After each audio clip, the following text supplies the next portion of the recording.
Bonjour à tous et toutes, bienvenue dans cette vidéo sur les vidéoclips performantiels, qui est donc la deuxième vidéo sur ce thème du clip performantiel. Je vous renvoie à la première si vous ne l'avez pas encore visionnée. La première dans laquelle on avait fait un petit point théorique globalement sur les grands enjeux de ce type de vidéoclip, dont le but principal, je le rappelle, est de représenter l'artiste musical ou des performeurs en train de composer un spectacle musico-visuel qui peut être plus ou moins proche des conditions d'exercice courant de la musique dans le monde réel, ou qui peut en être plus ou moins éloigné selon que on est davantage du côté de l'authenticité ou davantage du côté de l'artificialité.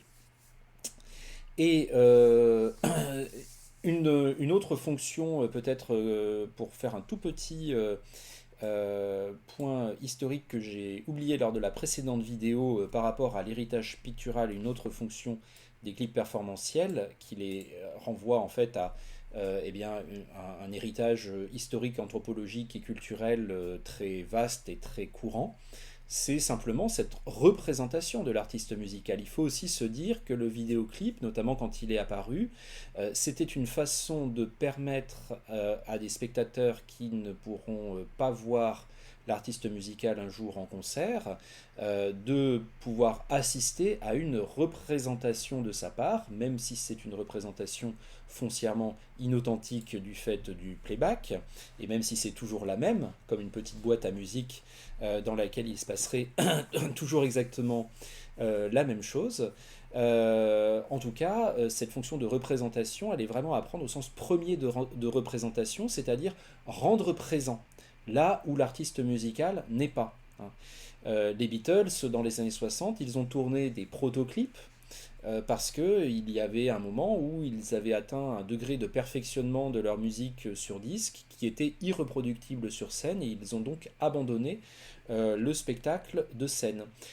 Chose qui serait très difficile à faire aujourd'hui pour des artistes musicaux étant donné que c'est leur principale source de revenus, les concerts, mais en tout cas voilà, c'est possible. Même les premiers vidéoclips de l'histoire, si l'on veut faire vraiment l'histoire des ancêtres du clip, les phonocènes dans les premiers temps du XXe siècle, avaient cette fonction-là peut-être première qui était en gros de permettre à tous les Français, par exemple, quel que soit l'endroit où ils habitent, de voir se produire certaines vedettes du café-concert, des cafés-concerts parisiens, pour des gens donc, qui ne seraient même jamais allés à Paris, qui n'auraient jamais vu ces artistes-là sur scène. Et ça renvoie évidemment à ce que la peinture également a proposé, c'est-à-dire une représentation au sens premier du terme, l'idée de rendre présent dans un espace où la personne ne se trouve pas, par exemple un artiste musical, un compositeur ou un interprète.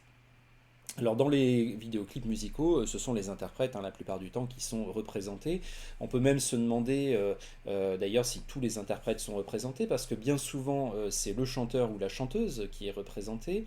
Cette chanteur ou cette chanteuse n'est pas toujours le compositeur du morceau musical.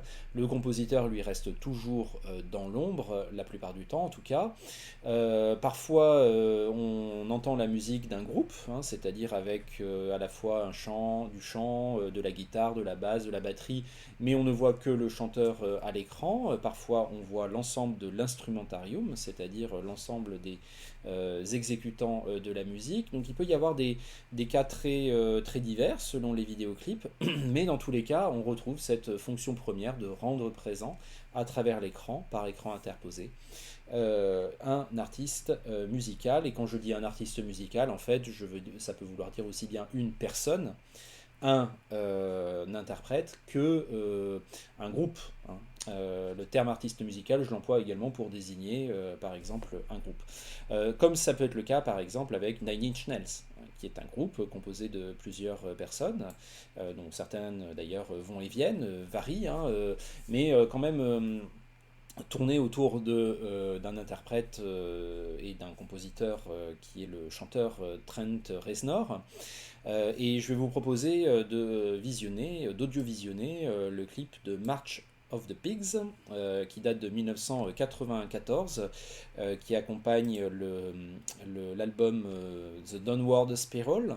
Vous avez déjà vu un clip de Nine Inch Nails au début d'année, ça faisait partie des 16 clips que je vous avais demandé de visionner pour démarrer l'année, et vous avez déjà vu le clip de Closer de Nine Inch Nails réalisé par Mark Romanek. Donc ça fait partie, March of the Pigs fait partie des clips assez marquants que le groupe Nine Inch Nails a tourné pour la sortie de cet album The Downward Spiral en 1994. Ça va nous permettre d'illustrer la question des clips qui sont au maximum du côté de l'authenticité, du pôle authenticité, dans le sens où il se rapproche le plus possible des conditions d'exercice courant de la musique dans la vie réelle. Donc nous avons déjà vu en cours, lors d'un de nos cours en présentiel, comment par exemple Jonathan Demme, le réalisateur de cinéma également, avait permis à travers le morceau Perfect Kiss au groupe New Order de présenter sa musique d'une façon particulière, c'est-à-dire qu'on se trouve dans un studio, c'est-à-dire une scène stylisée, et en utilisant le son direct, c'est-à-dire en produisant un geste conceptuel fort, qui va presque à l'encontre d'ailleurs même du principe même du clip. C'est pour ça que là on va d'abord commencer par étudier des clips un peu limites. Ce geste conceptuel consiste à ne pas utiliser le playback, mais à enregistrer au moment du tournage avec les musiciens également une performance qui sera donc une performance unique du morceau musical tel qu'il a été joué ce jour-là par les musiciens. Donc on va entendre une version différente de celle qui figure sur l'album et donc du produit qui est censé être vendu ou être promu par le vidéoclip. Donc on a déjà fait le travail avec ces deux clips-là, Perfect Kiss et Get Drunk and Be Somebody, dans une des toutes premières vidéos que je vous avais transmises. Donc ceux qui étaient là lors du cours en présentiel s'en souviennent et les autres peuvent retrouver cette vidéo. Si jamais vous ne l'avez pas téléchargée à l'époque parce que je vous l'avais envoyée par WeTransfer, vous pouvez me demander, je vous la renverrai. Et donc voilà le clip de March of the Pigs de Nine Inch Nails, réalisé par un des grands réalisateurs de vidéoclips un peu méconnus des années 80 et 90, Peter Christopherson. Alors c'est le moment où je vais enlever mon image.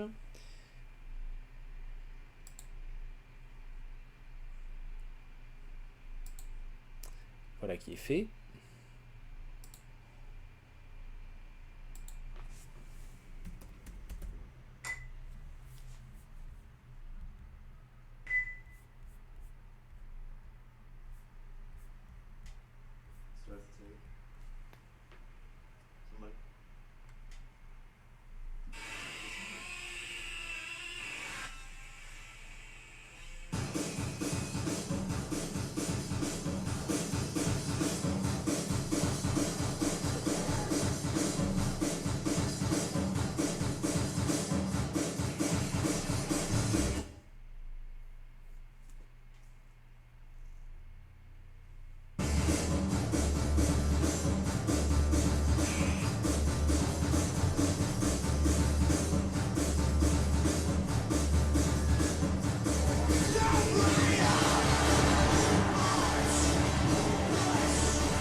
Voilà, des petits ratés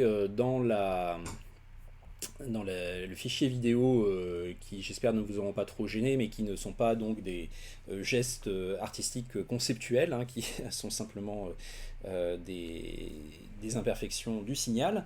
Qu'est-ce qui est intéressant ici? C'est le fait que ce soit un plan séquence et qu'on est dans son direct. Et donc on est aussi face aux accidents du direct, comme par exemple le fait que le micro cravate euh, de Trent Reznor se barre et qu'il faille qu'une assistante arrive d'un seul coup pour le lui remettre. Bon, enfin, on est finalement voilà, dans quelque chose dans lequel on assume totalement les imperfections et les ratés, justement, d'une véritable performance live. On ne cherche pas le côté lisse, confortable de la version studio ou d'un clip ultra léché. On cherche plutôt à transmettre l'énergie musicale. C'est un des buts aussi des clips performantiels, hein, c'est de dialoguer avec l'énergie de la musique, une énergie héritée du punk en termes d'attitude, mais avec un instrumentarium un peu différent et un instrumentarium par ailleurs qu'on a tout loisir de détailler puisque la caméra nous montre aussi bien la guitare, la basse, le synthé, la batterie. On insiste aussi beaucoup dans le clip sur les bruits comment dire, produits par l'enregistrement, comme par exemple la façon qu'a le chanteur au début du clip d'annoncer la prise, ce qui est une marque d'authenticité, si vous voulez. Hein. Ça agit ici comme une manière de souligner qu'on réalise ce clip sans tricher. Peut-être qu'il y a eu plusieurs prises et qu'on a gardé la plus satisfaisante, la meilleure, mais en tout cas, à chaque fois, on assiste vraiment à la performance qui a eu lieu à ce moment-là. Et donc, on n'est pas dans le playback. Hein. Donc, ça fait partie de ces quelques clips très exceptionnels, hein, globalement, dans l'histoire, qui ont essayé de toucher à un pôle authenticité extrême, en renonçant même au principe de base du clip qu'est le playback, et en nous proposant une performance, disons, qui n'a eu lieu qu'une seule fois, à un seul endroit, et qui a été capturée par le tournage. Ici en plus, tournage en plan séquence, ce qui rend la chose encore plus radicalement authentique si l'on veut que le tournage en plusieurs plans de Perfect Kiss de New Order. Mais la démarche est la même, c'est vraiment insister sur l'exécution du morceau, l'exécution live, comme une marque d'authenticité fondamentale dans le lien que le clip va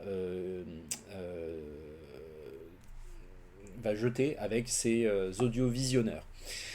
Si vous voulez voir un autre clip par exemple qui utilise cette même stratégie de représentation, c'est-à-dire le son direct, vous pouvez par exemple regarder le clip réalisé par Hughes Montafaradi pour le groupe Arctic Monkeys, qui à l'époque était tout neuf sur la scène. Alors si vous connaissez ce groupe maintenant, vous allez voir que les membres de ce groupe sont vraiment tout jeunes dans celui-ci, en 2006. Ils ont vraiment l'air de lycéens.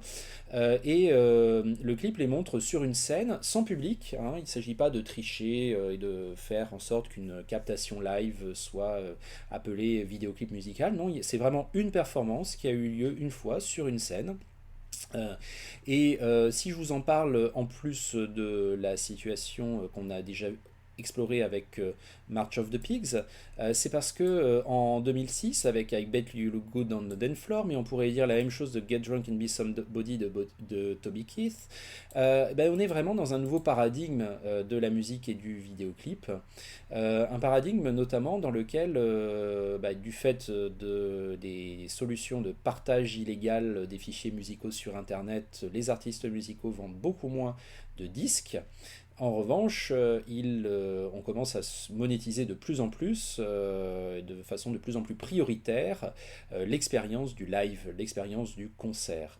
Et donc ce n'est pas un hasard si, par exemple, au milieu des années 2000, on voit revenir de façon un peu plus nette, par exemple, ce type de clip performantiel conceptuel, dans lequel la performance live, la prise de son direct, est valorisée analyser parce que finalement ce que le clip va promouvoir ici, c'est à la fois l'authenticité des artistes, mais c'est aussi l'expérience qui pourra être faite si on va les voir en concert. Ce qui est finalement peut-être le produit qui commence à être vendu, notamment dans le rock, dans la sphère du rock, c'est le produit d'appel principal, sachant qu'on vend de moins en moins, que la musique est de plus en plus écoutée gratuitement, et qu'on vend de moins en moins de supports physiques de la musique, comme par exemple des disques. Donc il y a un lien, vous voyez aussi avec l'évolution des modèles spectaculaires du clip, et puis des évolutions qui sont d'ordre économique, qui sont d'ordre technologique, et c'est toujours intéressant à chaque fois qu'on analyse des clips aussi d'essayer de les remettre dans leur contexte, parce que parfois il peut y avoir des liens intéressants qui sont à effectuer. Cela dit, alors l'idée de montrer des artistes sur une scène dans un vidéoclip, elle n'est pas neuve et de très nombreux vidéoclips ont effectué cela dans l'histoire, mais la plupart du temps donc avec le playback. Et c'est ça qui est très intéressant à analyser, puisque le playback, donc c'est 99,9% des vidéoclips. Ce n'est pas une statistique officielle, c'est juste pour dire que c'est là-dessus que se base le langage du vidéoclip. Quand on parle de clips en son direct, on est vraiment face à des clips très exceptionnels et même qui ont une dimension conceptuelle du fait d'utiliser le son direct. Parce que la plupart des clips donc, sont du playback, c'est-à-dire qu'on a la version studio du morceau musical, une version studio qui, je le répète, n'est quasiment jamais le résultat de quelque chose qui a un jour existé. C'est toujours le résultat d'un mixage, d'un arrangement avec des pistes instrumentales et ou vocales qui ont été enregistrées séparément et qui ont été ensuite mixées. Donc là, ce qu'on entend la plupart du temps dans les musiques populaires quand on écoute un morceau et qu'on écoute sa version studio, c'est une performance musicale qui n'a jamais eu lieu, qui est vraiment le résultat du processus d'enregistrement et de production. Et donc on écoute ça dans le clip, c'est là-dessus que se basent la plupart des clips, sur la version studio du morceau, mais il n'est pas rare que les clips nous présentent quand même l'artiste sur scène. Et parfois même dans des moments où l'artiste a vraiment donné un concert, et où il y a eu des captations vidéo de ce concert. Donc ça donne un type de spectacle musical auquel on s'est habitué parce qu'il est devenu très courant, mais qu'en fait il faut aussi essayer de regarder avec un œil un peu neuf, et d'écouter aussi, parce que c'est vraiment audiovisuel là, dans la mesure où c'est quand même quelque chose de très étrange. Avoir la version studio dans les oreilles, la version studio du morceau musical dans les oreilles, c'est-à-dire une version parfaite, une version parfaitement mixée, parfaitement équilibrée, avec toutes les lignes instrumentales au bon niveau, avec un son très propre, et avoir l'image de l'artiste sur scène, où sur scène, le son qui est produit est un son qui est fondamentalement imparfait. C'est fondamentalement un son avec des basses trop fortes, beaucoup plus fortes que sur la version studio. C'est un son qui va résonner de façon toujours diverse par rapport à l'acoustique de la salle. C'est un son qui va être pas forcément parfait parce que l'artiste musical ou le groupe ce jour-là, peut-être que le guitariste va rater une mesure, ou peut-être que le batteur va faire un petit pain sonore, ou peut-être que le chanteur va avoir un petit couac au moment où il va aller dans les aigus. Toutes ces imperfections-là font partie intégrante de ce qu'est un spectacle live. Et donc avoir un spectacle visuel qui renvoie au spectacle de la scène, dans lequel fondamentalement le son est très imparfait, avec un son parfait, c'est une expérience musico-visuelle bizarre. C'est un véritable hiatus, et pourtant on s'y est complètement habitué. Donc on peut quand même essayer d'interroger ça, et je vous propose de le faire avec un clip de Bruce Springsteen qui date de 1983, Dancing in the Dark, réalisé par un cinéaste bien connu, Brian De Palma. Donc ça a été une des rares incursions dans le domaine du clip. C'est intéressant parce que Bruce Springsteen était parmi les artistes musicaux américains du début des années 1980, et à l'époque le vidéoclip c'est quasi exclusivement là-bas que ça se joue, hein, les grands enjeux, parce que MTV n'existe à ce moment-là que aux États-Unis. Bruce Springsteen faisait partie de ces superstars des musiques populaires, ici en tout cas du rock, qui ont exprimé avec le plus de virulence leur opposition au clip, parce que le clip c'était une forme promotionnelle, donc publicitaire, donc véhiculant des valeurs qui étaient contraires à une certaine forme d'attitude rebelle et anti-establishment, qui était inscrite même au principe du rock, qui était inscrite au principe même du rock. Par ailleurs, le vidéoclip, c'était aussi le playback, donc également quelque chose de fondamentalement inauthentique. Et d'une certaine façon, voilà, il y a eu beaucoup d'artistes musicaux qui se sont élevés avec beaucoup de virulence pour dire qu'ils ne feraient pas de clip, ou que en tout cas le clip était quelque chose de très dégradant pour eux. Bruce Springsteen a fait partie de ces artistes-là, et comme la plupart d'entre eux, il y est venu. Tout simplement parce que les maisons de disques mettaient trop la pression, et qu'il était évident très rapidement que les artistes musicaux qui allaient refuser de passer par le clip risquaient de le payer très très cher en termes de notoriété, de popularité, et donc de vente d'albums ou de vente de places pour les concerts. Mais en tout cas, pour faire en sorte que Bruce Springsteen tourne un clip, il fallait rapprocher au maximum le contexte, décor, costume, situation des conditions réelles et authentiques d'exercice de la musique dans la vie réelle. Et c'est la raison pour laquelle les premiers clips de Springsteen, par exemple, le montrent sur scène, comme Dancing in the Dark. Il y en aura un autre en 1987 qui s'appelle Brilliant Disguise, qui le montre en plan séquence en train d'interpréter le morceau sur sa guitare, avec ce côté là aussi très authentique, hein, du chanteur folk qui est seul avec son instrument. Un autre clip de 1983, Atlantic City, là Bruce Springsteen carrément n'apparaîtra pas dans le clip, ce qui est aussi la preuve de son hostilité vis-à-vis de cette forme musicale, mais ce qui permettra au réalisateur de ce clip de faire un très beau clip documentaire sur la ville de Atlantic City. Bref, la façon dont l'artiste musical se vit lui-même à l'intérieur du secteur culturel, c'est souvent quelque chose qui dialogue énormément avec la manière dont on réalise ses clips. Et donc Dancing in the Dark est un clip où Bruce Springsteen est sur scène. On tourne au moment où il interprète vraiment ce morceau devant un public. Mais le son que l'on entend, c'est le son de la version studio. Et donc c'est là que le petit hiatus dont je vous ai parlé va opérer. Et dans ce clip, qui est à la fois un clip performantiel et un clip narratif, vous allez le voir, à la fin il y a une petite surprise, il y a l'arrivée au premier plan médiatique d'une comédienne bien connue qui a notamment explosé une dizaine d'années plus tard, après ce clip, dans une série télévisée très fameuse. Donc je vous laisse découvrir qui c'est.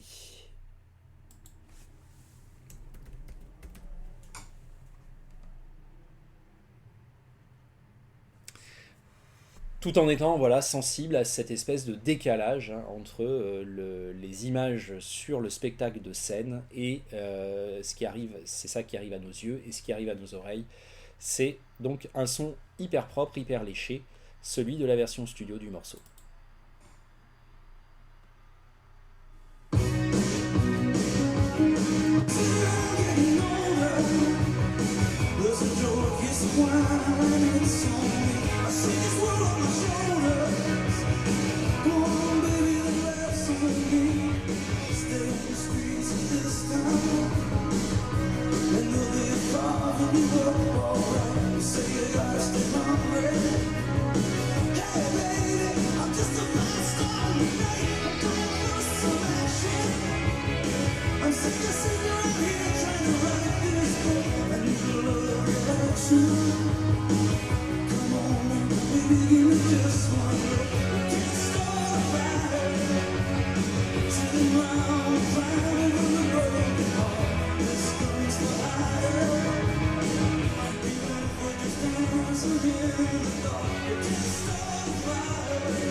Voilà, vous avez donc sans doute reconnu Courtney Cox, qui a été beaucoup plus connue comme incarnant le personnage de Monica dans la série, dans la sitcom Friends, dans les années 1990.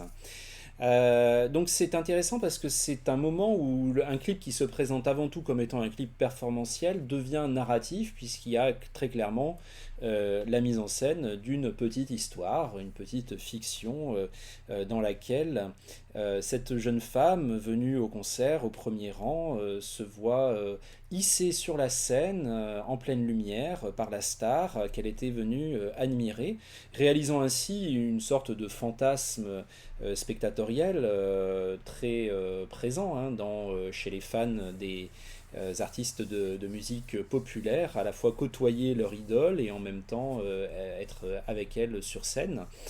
Donc là, il y a vraiment une façon de projeter l'idéal du moi spectatoriel dans le corps d'une spectatrice intradiégétique qui prend en charge une aspiration qui peut être celle donc, des spectateurs du clip eux-mêmes.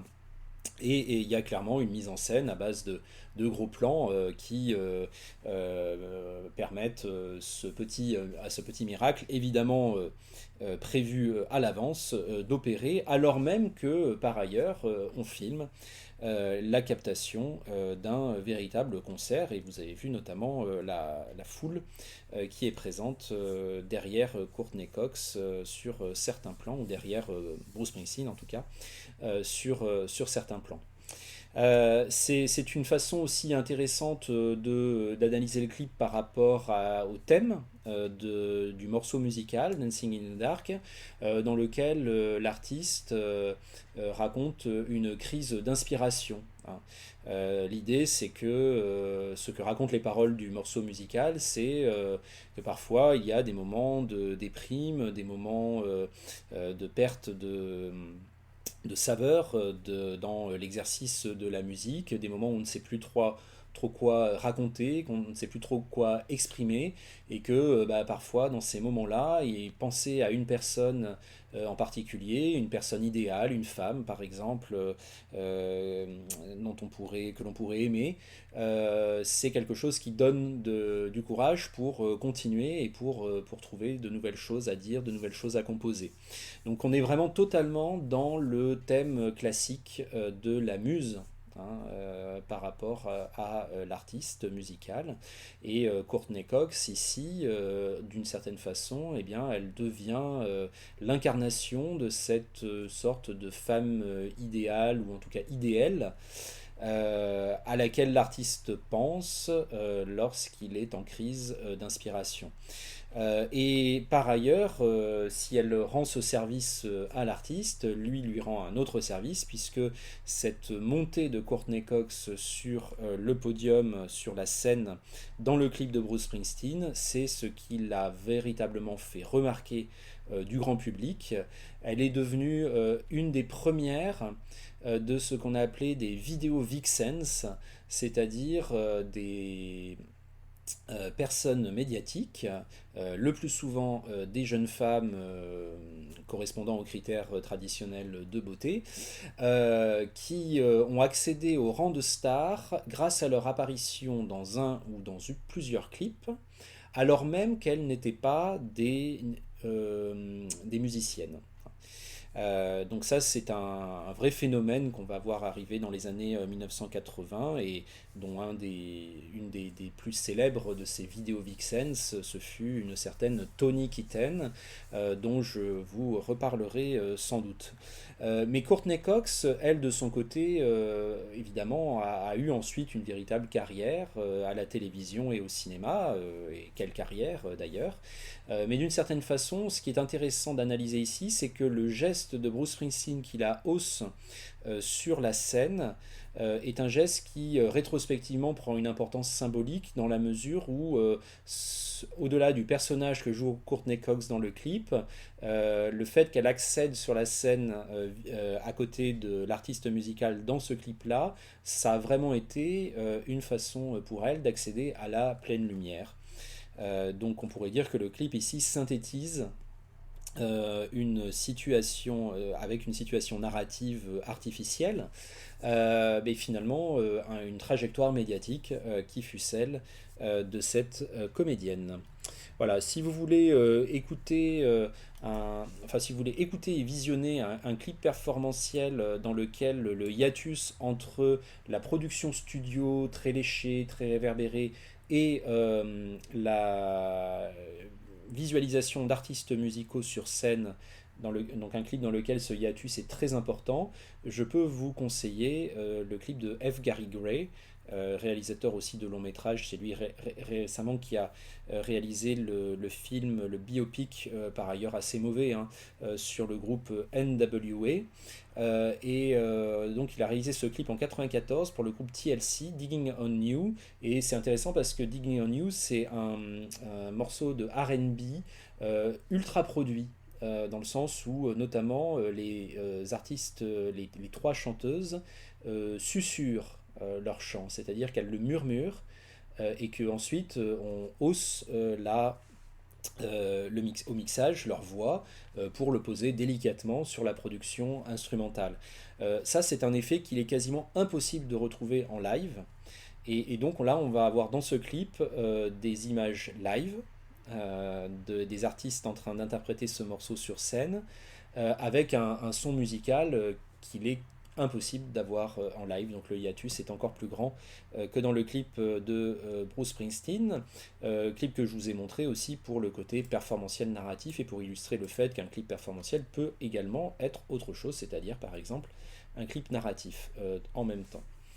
Je vous laisse voir donc le clip de Digging on You si vous le souhaitez et j'arrête ici cette petite vidéo. Je vais fractionner beaucoup cette séance, comme ça vous pouvez vraiment les voir à votre aise de façon souple et je vous donne rendez-vous très très vite pour la suite.